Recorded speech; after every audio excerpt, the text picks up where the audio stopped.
পেলেন বন্ধুরা, আমি কত কম সময়ে পটল আর ডিমের এই রেসিপিটা বানালাম।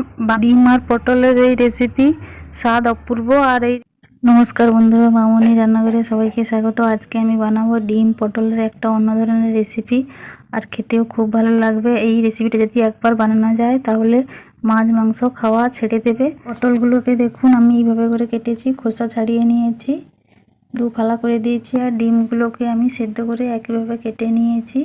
আর কী কী মশলা নিয়েছি দেখুন: পেঁয়াজ, আদা, রসুন, লঙ্কা, হলুদ, লবণ, জিরে আর ধনে গুঁড়ো, গরম মশলার গুঁড়ো, স্বাদ মতো চিনি, টমেটো আর পেঁয়াজ, আর নিয়েছি সরষের তেল। এই কটা উপকরণ দিয়ে আজকে আমি ডিম পটলের রেসিপি বানাবো।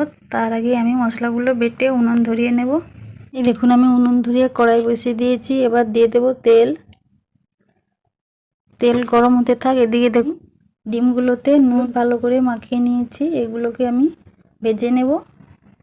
তেল গরম হয়ে গেছে, এবার ডিমগুলোকে আমি উল্টো দিকে করে ভেজে নেব। এবার আমি এগুলোকে উল্টে দেব। এই দেখুন এইভাবে করে লাল করে ভাজতে হবে। এগুলো দেখুন ভাজা হয়ে গেছে, উল্টো দিকে লাল হয়ে গেছে। এবার এগুলোকে আমি নামিয়ে নেব। ডিমগুলোকে আমি নামিয়ে নিয়েছি। এবার পটলগুলোকে ভেজে নেব। লবণ দেব, হলুদ দেব, লাল করে আমি এগুলোকে ভেজে নেব। এই দেখুন এগুলোও ভাজা হয়ে গেছে। এবার এগুলোকে আমি নামিয়ে নেব। আর বাড়তি যে তেলটা থাকবে কড়াইতে সেটাও নামিয়ে নেব।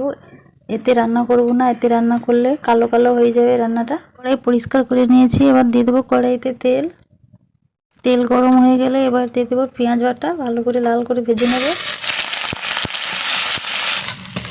দেখুন আমার পেঁয়াজ ভাজা হয়ে গেছে, পেঁয়াজটাকে তেল ছাড়তে শুরু করেছে। এবার এতে আমি আদা রসুনের বাটা দিয়ে দেবো। আদা রসুনের বাটা দিয়ে এগুলোকেও ভালো করে ভাজা ভাজা করে নেব।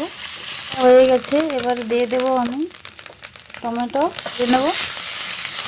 এবার দেবো লবণ, হলুদ, দেবো লঙ্কার গুঁড়ো, টেস্টের জন্য চিনি, ধনে আর জিরের গুঁড়ো। খুব ভালো করে আমি কষিয়ে নেব এগুলোকে। আর টমেটোগুলোকে গলিয়ে নেব। এই দেখুন টমেটো গলে গেছে।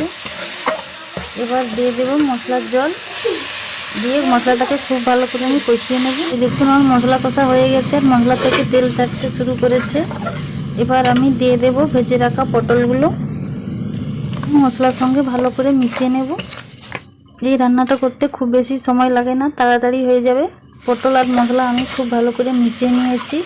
এবার এর মধ্যে আমি ভেজে রাখা ডিমগুলোকে দিয়ে দেবো, দিয়ে আরেকবার কষিয়ে নেব। আর একটা কথা বলে দিই, এতে আমি আলু দিইনি। কেউ যদি চাও আলুও দিতে পারো, তাহলে ভালো হবে। আর কেউ যদি আলু না পছন্দ করো, দেওয়ার দরকার নেই। কষানো হয়ে গেছে, এবার আমি এতে অল্প করে জল দিয়ে দেবো, খুব বেশি জল দেবো না, ফুটিয়ে নিলে হয়ে যাবে। এই দেখুন এটা আমার হয়ে গেছে, কতটা ঘন হয়ে গেছে। এতে আমি আর একটু গরম মশলা গুঁড়ো দিয়ে দেবো, হাফ চা চামচ, দিয়ে নেড়ে চেড়ে নামিয়ে নেব। দেখতে পেলাম বন্ধুরা আমি কত তাড়াতাড়ি এই রেসিপিটা বানিয়ে ফেললাম। মেশানো হয়ে গেছে, এই দেখুন মাখা মাখা হয়ে গেছে। এবার এটাকে আমি নামিয়ে নেব। দেখতে পেলেন বন্ধুরা আমি কত কম সময়ে পটল আর ডিমের এই রেসিপিটা বানালাম। ডিম আর পটলের এই রেসিপি স্বাদ অপূর্ব। আর এই রেসিপিটা যদি একবার বাড়িতে বানানো যায় তাহলে আর মাছ মাংস খেতে চাইবে না, সবাই এই রেসিপিটা খেতে চাইবে। তো বন্ধুরা আমার এই রেসিপিটা কেমন লাগলো লাইক কমেন্ট শেয়ার করে দেবে।